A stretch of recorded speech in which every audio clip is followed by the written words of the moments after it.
সুনামগঞ্জের হাওর বাওর নিয়ে আমরা আপনাদের কাছে কিছু উপস্থাপন করছি। আশা করছি আপনাদের ভালো লাগছে, কারণ আপনারা সবাই জানেন, ইতিমধ্যে অনেকেই খবর দেখেছেন এবং নিউজে আসলে সুনামগঞ্জের ধান পানিতে তলিয়ে যাচ্ছে। এই বিষয়টি জানার জন্যই কিন্তু আপনারা অতি আগ্রহে থাকেন। তো আমরা আজকে জানলাম সুনামগঞ্জের শতকরা প্রায় 95% ধান ইতিমধ্যে নষ্ট হয়ে গেছে, পানিতে তলিয়ে গেছে। 5 ভাগ ধান এখনও বাকি আছে, সেগুলো তারা হয়তো রক্ষার চেষ্টা করছেন। কিছুক্ষণ আগে আমরা একটি ভিডিও আপনাদের কাছে তুলে দিয়েছিলাম যে সুনামগঞ্জের ডেকার হাওর, যেই হাওর থেকে বাংলাদেশের বিভিন্ন খাবার আসে, সেই হাওর রক্ষার জন্য কিন্তু কৃষক সহ সর্বস্তরের প্রশাসনের লোক সহ দায়িত্বশীলরা কিন্তু চেষ্টা করছে। তো কতটুকু সম্ভব হবে জানি না, তবে আমরা এই মুহূর্তে আছি সুনামগঞ্জের হাওর বাওর নিয়ে। আমরা কথা বলবো এখানে যারা আছেন তাদের সাথে, এবং আমরা দেখাবো আজকে হাওরের অবস্থা এবং পরিস্থিতি কী।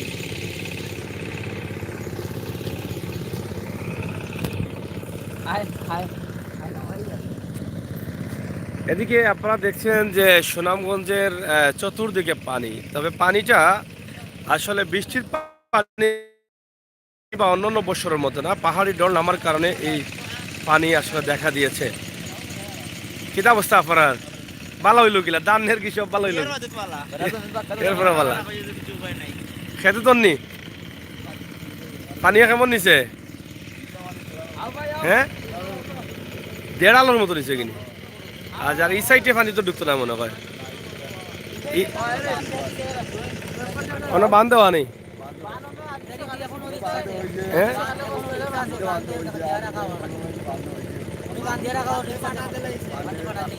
এখনো ফাটা দিলেছে নি বান্ধে, মানে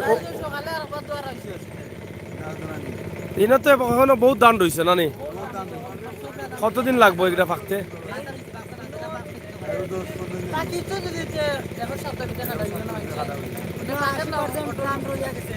এখন 80% রয়ে গেছে। পানি বাড়ে তো, পানি বাড়ে। ভাই ভালো আছেন আপনি? মাথা রানি। যাই হোক, আমরা আছি সুনামগঞ্জের হাওর বাওরের খবর নিয়ে। আমরা জানি যে সুনামগঞ্জ হচ্ছে ধানের উপরে বা কৃষিক্ষেত্রের উপরে নির্ভরশীল, এবং বাংলাদেশই হচ্ছে কৃষিক্ষেত্রের উপরে একটি নির্ভরশীল দেশ। এবং সেই কৃষিক্ষেত ইতিমধ্যে নষ্ট হয়ে যাচ্ছে, পানিতে তলিয়ে যাচ্ছে।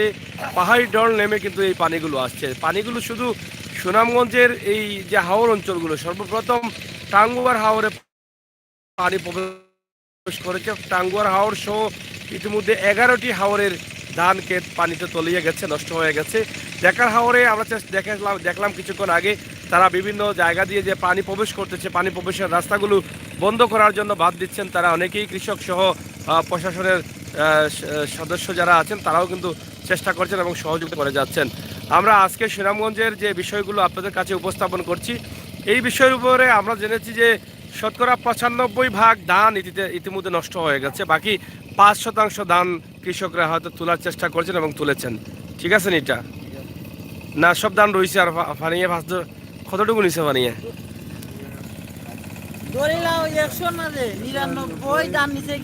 99 নিচে নেই? 99 হইলে 1% থাকে, খালি ওই খাবার রয়েছে নি? 800 পাওয়ার নিচে কি এইটা? 28 ধান যারা দিছে এগুলা কাটতে পারছে, আর 29 নিরা হাইব্রিড যেগুলা দিছে এটা কাটা। 28 ভালো হইছে নি? 28 দাম ভালো হইছে নি? 28 তো নিচে কি করায় নিচে কি খরায় কিছু নষ্ট করলে আজকে পশ্চিম বন তো লাইন ধান অনেকে কাটছে না, অনেকে কাটছে।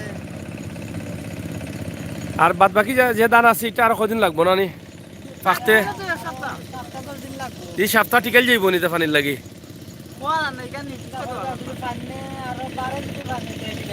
এখন ধান যে নষ্ট হইলো, লাভ হইলো না লস হইলো? লস হয়েছে না নি? সেখানে তো 100 কি 150 কি আরও আছে, এরার তো বিরাট লস। আর যারা তোলা করছে এরার তো লস, এরা তো ঋণ করিয়া করছে। অনেকে তো বাগি খেয়ে তো করছে না নি?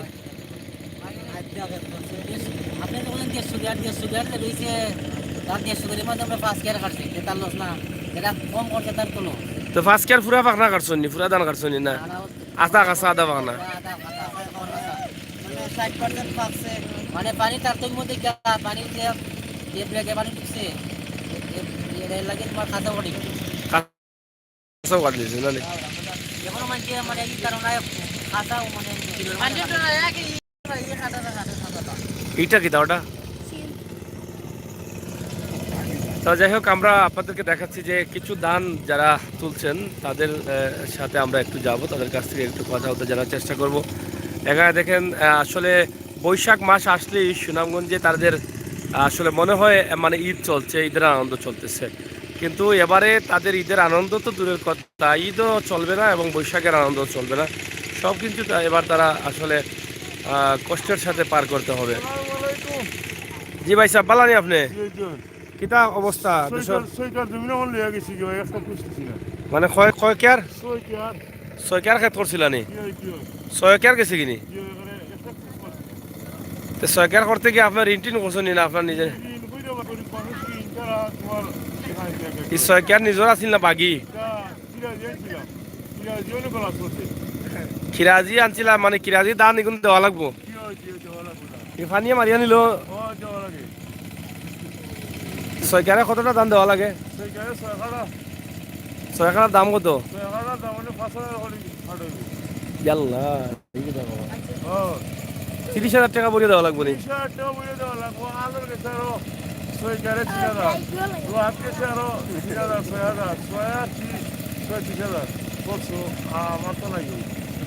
এখন এই 30,000 টাকা কই থেকে দিতে আছে?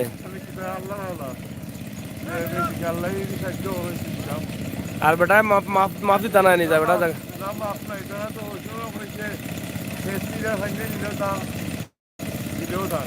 মানে মাফ নাই? আচ্ছা আচ্ছা, দেখুন দেওয়াও লাগবো। আচ্ছা, তো যাই হোক প্রিয় দর্শক, আমরা শুনলাম ডিগারকান্দি বাড়ি আপনার? নাম কি দা? আব্দুল খালিক। ডিগারকান্দি আব্দুল খালিক ভাই জায়গাও নিচ্ছে কি, মানে কিরাজ করছিল গরিব মানুষ, তো এইভাবে তো আরো শত শত মানুষ নিছে, ইলা তো আরো আনছু না নি কিরাজ? কিতারও ভাই সাহেব ইটা কিতা নিরায় গরু লাগিনি? গরু লাগিনি না। আমরা আসলে মানে ইটার তো আর পানি ঢুকতো না নাকি? তা ঠিকই জীবন আনি অবশ্যই আরোটা আসেনি, এইটার কিতা বেরিবাদ আসেনি? বেরিবাদ আছে না? তা আমরা আজকে আপনাদেরকে এখানে আরেকটি বিষয় উপস্থাপন করব। যারা আছেন, আমরা এই মুহূর্তে সুনামগঞ্জের দামোদর টুপি এলাকা, এই এলাকা থেকে আপনাদের কাছে উপস্থাপন করছি। আপনারা যারা আছেন একটু আমাদের সাথে থাকবেন, একটু শেয়ার করবেন ভিডিওটি, একটু শেয়ার করবেন, একটু সাথে থাকবেন, একটু সহযোগিতা করবেন, সেই প্রত্যাশা আপনারা রাখছি। কারণ এই যে সুনামগঞ্জের হাওর বাওর নিয়ে কিন্তু আমরা আজকে আছি। সুনামগঞ্জের মানুষ কি অবস্থায় আছে এখন, আসলে যেটা আগে বলেছিলাম যে বৈশাখ আসলে তারা মনে করেন যে তাদের জন্য ঈদ আসছে, ঈদের আনন্দের মতো তারা আনন্দ করেন, কিন্তু এবার তাদের মধ্যে এই আনন্দে নেই। তারা মাথায় হাত দিয়ে কষ্টে কান্না করছেন, অনেকেই ধান তুলতে পারছেন না এবং অনেকেই কাঁচা ধানগুলো তুলে নিচ্ছেন। এই যে দেখেন কাঁচা ধানগুলো কেটে আনা হয়েছে, এখানে অর্ধেকের উপরেও মনে হয় ধান কাঁচা রয়েছে, পাকে নাই। তো এভাবেই চলতেছে তাদের আসলে তাড়াহুড়া, এভাবেই তারা চাচ্ছেন তাদের জীবনের চাকাটা কিছুটা সচ্ছল রাখার জন্য। তারা যে এখানে লাখ লাখ টাকা খরচ করেছেন ধান ক্ষেতের জন্য, এই টাকা কিভাবে তারা শোধ করবেন, কিভাবে এর থেকে বেঁচে উঠবেন, তো সব মিলিয়ে তারা আসলে একটা বিশাল একটি কষ্টের মধ্যে অবস্থান করছেন। এই যে ধানগুলো আপনারা দেখেন যে এখানে অর্ধেক ধানের মধ্যে বেশিরভাগ চুচা ধান বার হচ্ছে, কারণ এই যে কাঁচা ধানগুলো কাটার কারণে এটা সময় এই ধান তো কাঁচা রয়েছে, লাগে কাঁচা রয়েছে না এই ধান। এখানে দেখেন আসলে পুরোপুরি কাঁচা ধানই তারা কেটে ফেলছেন। এটা আরেকটি বিষয় আছে, তাদের ধান তো যাই হবার হবে, কিন্তু গরুর খাবারের জন্য কিন্তু এটা আবার তারা একটু তোলার চেষ্টা করছেন। গরুকে তো রক্ষা করতে হবে। আমরা আপনাদের কাছে উপস্থাপন করছি যে আজকের এই কাঁচা ধান সুহান কাঁচা কিতাবা ভালো আসনি? হ্যাঁ, গুছাও না এখানে আসলে তারা অনেক রাগে করছে। তারা বলছেন যে ধানগুলো তাদের নাই, তাদের অবস্থা খুবই খারাপ। ভাই আমরা একটা ভিডিও বানাইলাম, এটা হইতা নাকি? হোকা ধান তো কাঁচা ধান কাটিলি আপনারা? হ্যাঁ।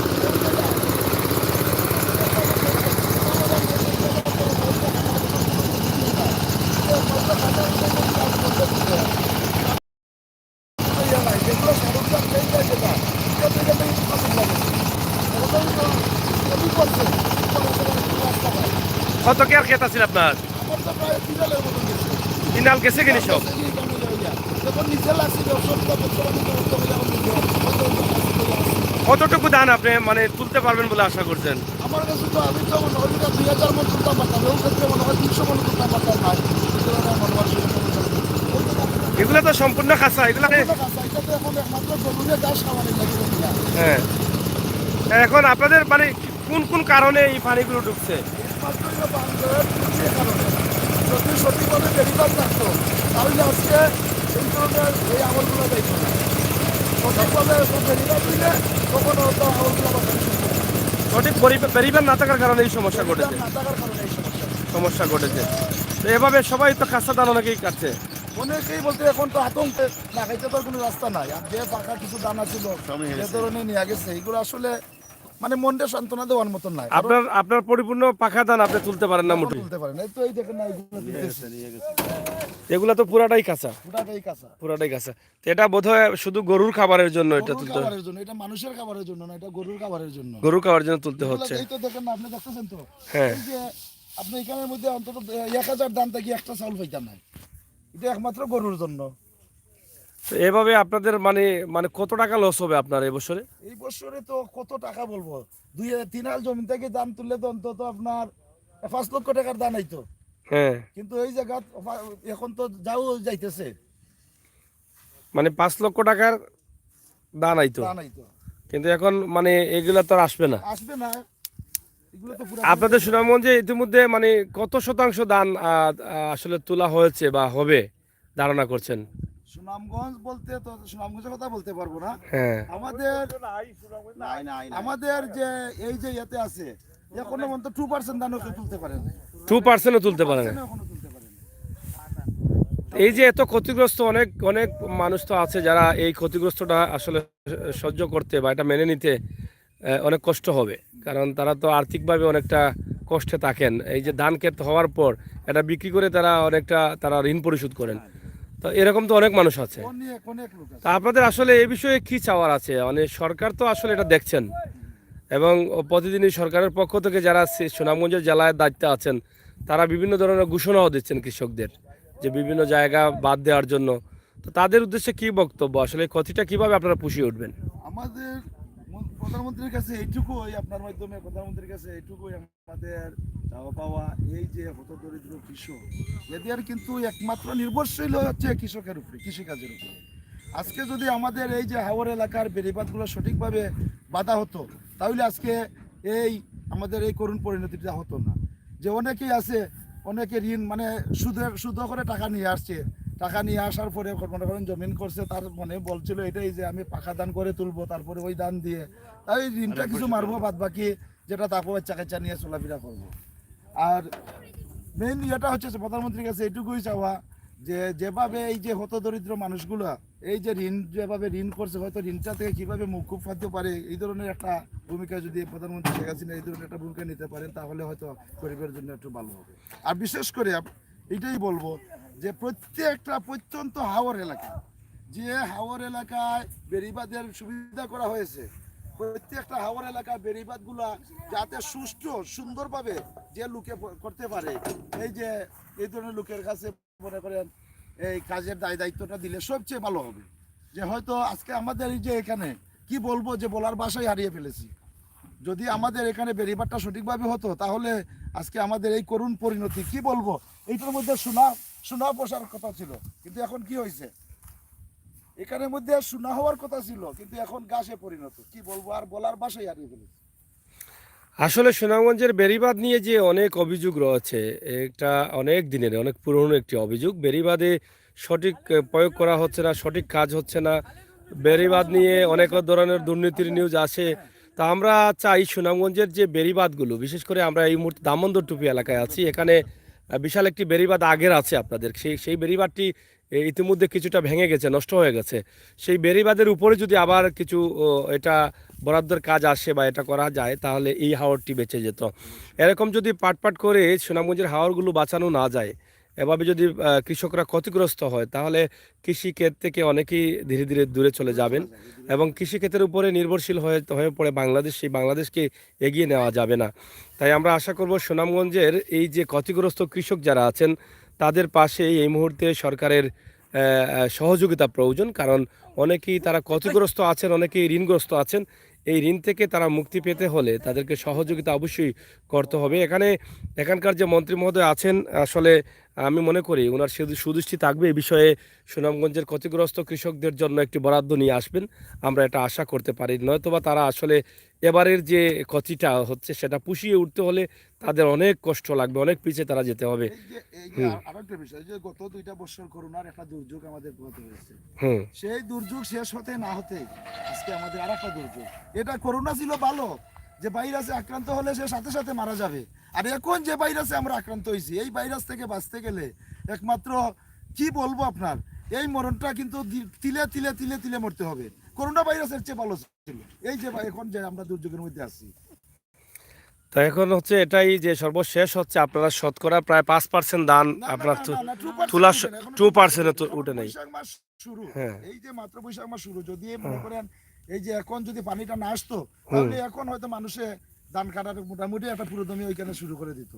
এই যে ধানগুলা দেখতেছেন ইয়াওরের না, এই ধানগুলা কিন্তু ওইখানেই পানি আসতে কিন্তু সময় লাগবে না। আজকে যদি দিনের ভিতরে না আসে রাত্রে ঠিকই এখানে পানি আসবে। পানি বাড়তেছে, প্রচুর পানি। বৃষ্টি কম হচ্ছে, পানিগুলো কি পাহাড়ি পানি, মানে পাহাড়ি ডল বা ইন্ডিয়ান? পাহাড়ের দিকে তো আমরা যাই নাই, তবে শুনতেছি পাহাড়ি পানি। হ্যাঁ। তবে ওই দেখেন ওই যে হাওরটা আছে সম্পূর্ণ কাঁচা ধান, আপনি দেখেন ওই যে দেখেন সম্পূর্ণ কাঁচা ধান, কিন্তু ওই যে হাওরের ওই পাশে একটা বাঁধ আছে। হ্যাঁ।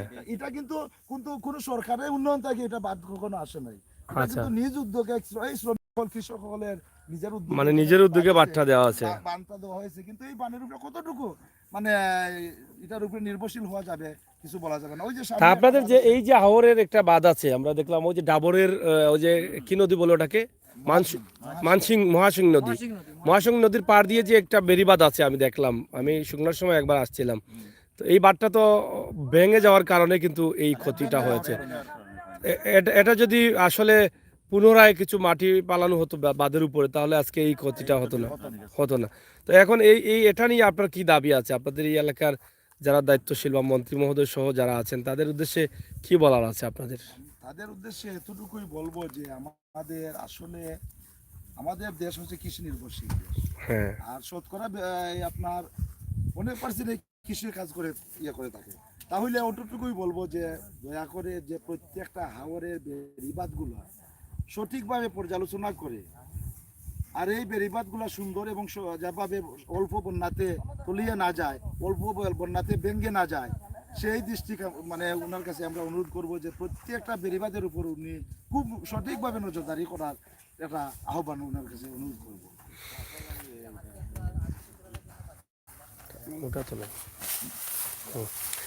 প্রিয় দর্শক, আসলে আমরা শুনলাম যারা কৃষিক্ষেত করছেন বা কৃষিক্ষেতকে অনেক প্রাধান্য দিচ্ছেন, কৃষিক্ষেতের উপরে যারা নির্ভরশীল আছেন, আমরা হ্যাঁ আমরা তাদের সাথে কথা বলেছি যে তারা আসলে যেটা বলতে চেয়েছেন বা বলছেন যে বেড়িবাঁধের জন্য কিন্তু আজকে তাদের এই ক্ষতিটা হচ্ছে। এই যে দেখেন তারা আসলে হ্যাঁ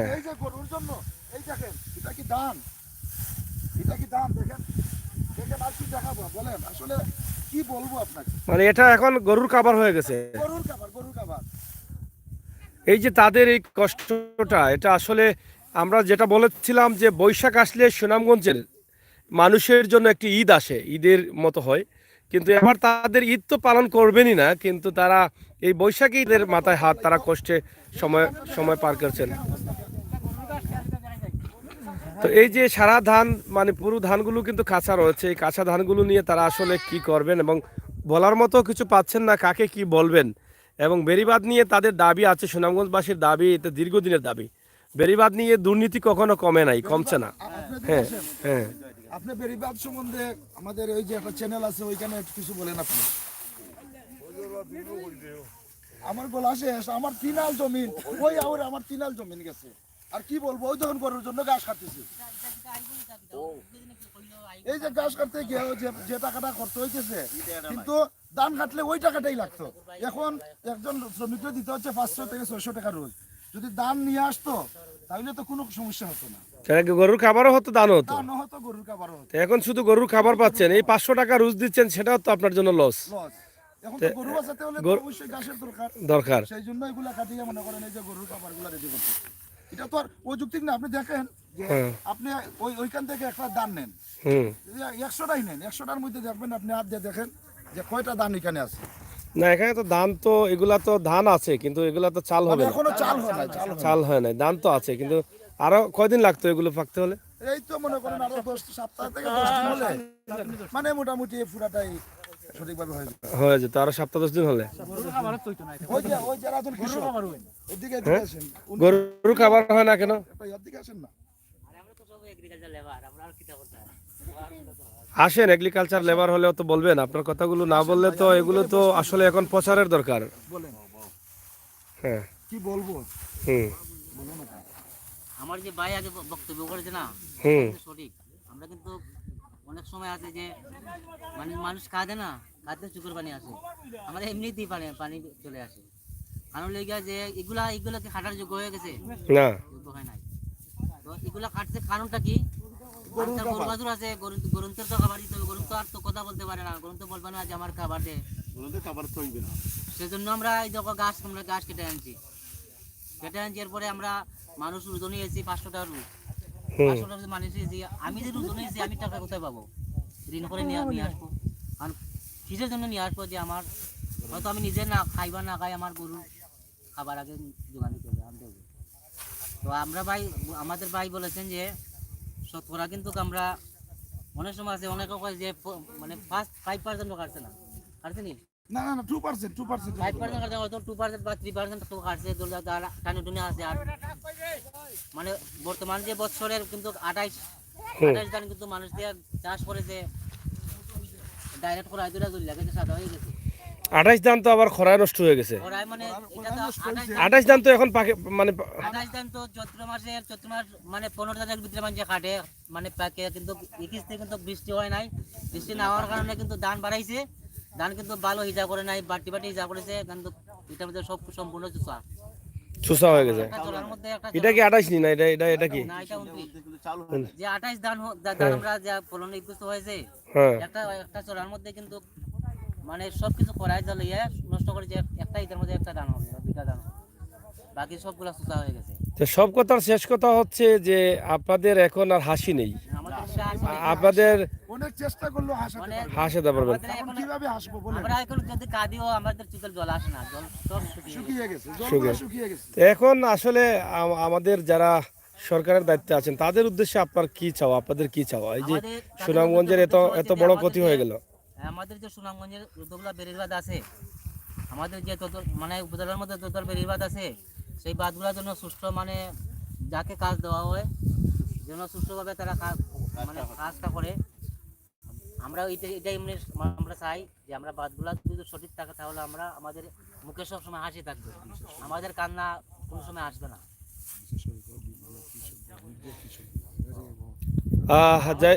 তিন কোয়ালিটির লোক আছে, একটা আছে ধনী, মধ্যবিত্ত, হত দরিদ্র, আর গরিব আছে না?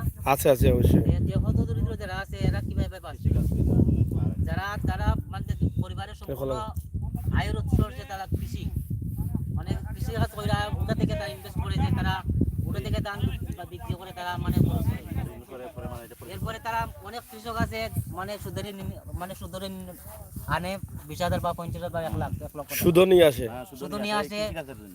একজন কৃষক যদি 1 লক্ষ টাকা সুদ নিয়ে আসে, তাহলে দেখো প্রতি মাসে তার সুদ কত আসে।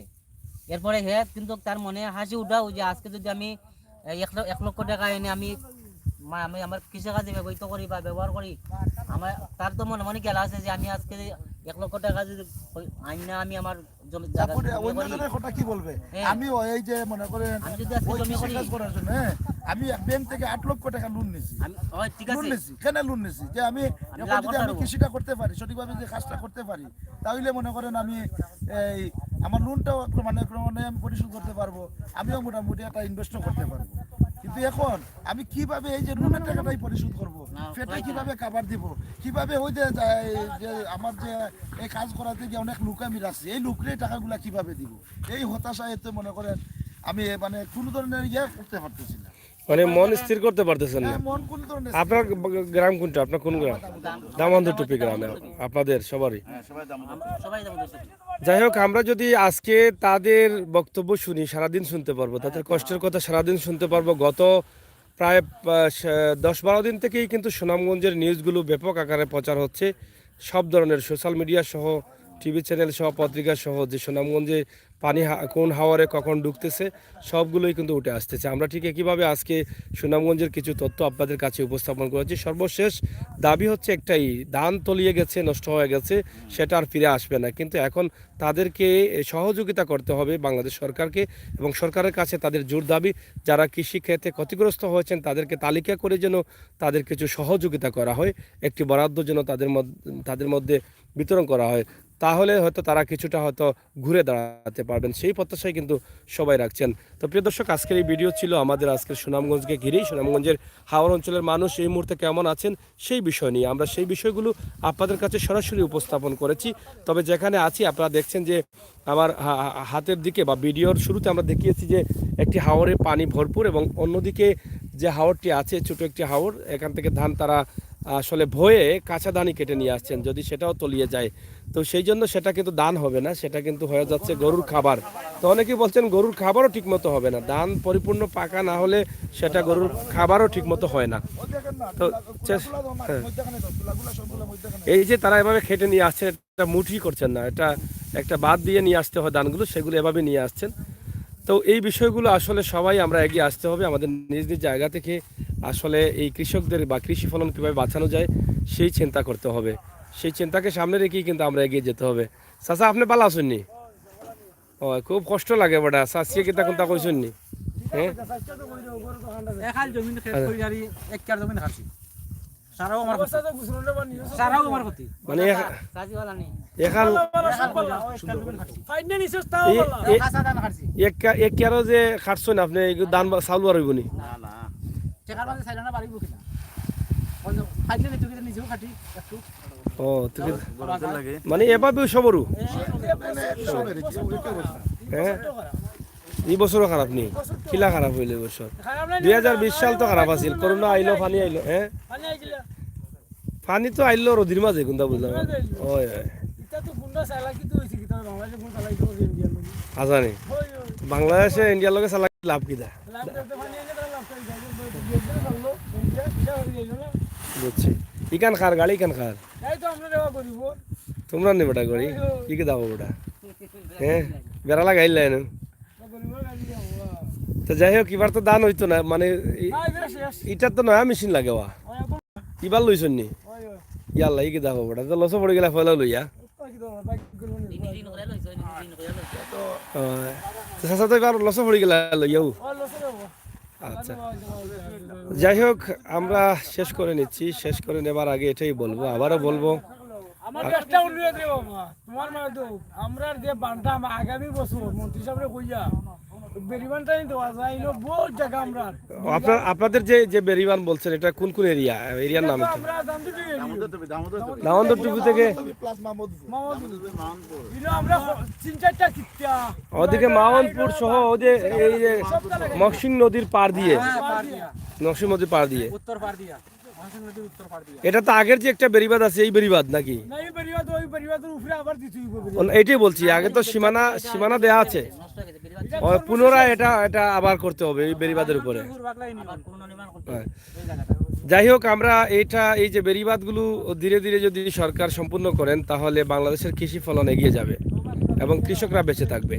আর কৃষকদের বাঁচানোর দরকার, বাংলাদেশকে এগিয়ে নিতে হলে কৃষক বাঁচতে হবে, আর কৃষককে বাঁচাতে হলে দুর্নীতিকে পিছিয়ে ফেলে আমরা সামনের দিকে এগিয়ে যেতে হবে, যাতে সঠিক কাজ হয় এবং বেরিবাদ নিয়ে যে অভিযোগগুলো রয়েছে সেগুলো যেন আর না হয়, সঠিক পরিপূর্ণ বেরিবাদের কাজ যেন হয়, সে ধরনের মানুষকে দিয়ে এই বেরিবাদগুলোর কাজ করানোর দরকার আছে বলে সবাই মনে করছেন।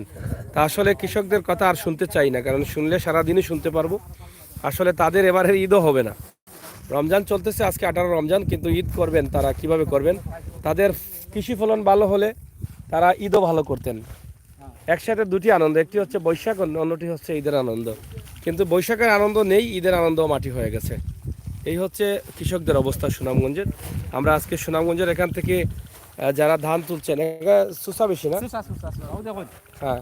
আর এটা খাসা ধানগুলো কিন্তু চাউল হইব নাকি দা? চাউল হইতো না টেকার মাঝে সাইরানো হইব কিনা সারাও কাঁচা দেখি একটু, মানে এগুলা তো সাইরানো হওয়ার সম্ভাবনা নাই। সম্ভাবনা ও আচ্ছা, দেখো সারা কাঁচা সারা কাজ। অন্য যাই হোক। বুঝেন না নিজে খাটাইছি মানুষ খাটাইছি চারজন মানুষ এখানে দিয়েছি হ্যাঁ। ও দেখো প্রিয় দর্শক, আমরা আসলে এই যে দেখেন, যেই ধানগুলো আসলে চকচক করতো, কিছুক্ষণ আগে বলেছেন যে ধানগুলো সোনা, আসলে সুনামগঞ্জের মানুষের জন্য ধানগুলোই সোনা। কিন্তু এখন এই ধানগুলো তাদের কাছে আসলে বিষাক্ত হয়ে গেছে এই কারণে, কারণ ধান ফসল হয় নাই, কারণ তারা খুবই কষ্টে আছেন। তাদের ভিতরের যে যন্ত্রণা আছে সেটা তারা কাকে বলবেন আর কার কাছ থেকে সান্ত্বনা পাবেন সেটা ভাষা খুঁজে পাচ্ছেন না। তারা অনেকটা কান্নায় হয়তো ভিতরটা ভরে গেছে, আসলে কি বলবেন আর কি করবেন। তো আমরা আজকের এই ধানগুলোই দেখেন, এই যে সবগুলোই কিন্তু ছুঁচা হয়ে মানে বাতাসের সাথে চলে যাচ্ছে। তা আমরা এই ভিডিওটি এখানে শেষ করে নিচ্ছি। আপনারা সবাই ভালো থাকবেন, নিরাপদে থাকবেন, সুস্থ থাকবেন আর সবসময় আমাদের সাথে থাকবেন। আমরা আজকে এই সুনামগঞ্জের হাওর অঞ্চল নিয়ে কিছু ভিডিও আপনাদের কাছে উপস্থাপন করেছি, আশা করছি আপনাদের ভালো লাগবে। অবশ্যই ভিডিওটি শেয়ার করবেন, সবার কাছে পৌঁছে দিবেন। ধন্যবাদ আপনাদের সকলকে। নিরাপদ থাকবেন, সুস্থ থাকবেন আর দেখার হাওরটি যেন আল্লাহ তাআলা রক্ষা করেন সেই আশাই করছি মহান আল্লাহ রাব্বুল আলামিনের কাছে। দেখার হাওরটি এখন পর্যন্ত বেঁচে আছে এবং আল্লাহ চাইলে কিন্তু সেটাকে বাঁচিয়ে রাখতে পারেন। দেখার হাওরে যে মানুষের জন্য রিজেক্ট রয়েছে সেই রিজেক্টটি। ধন্যবাদ।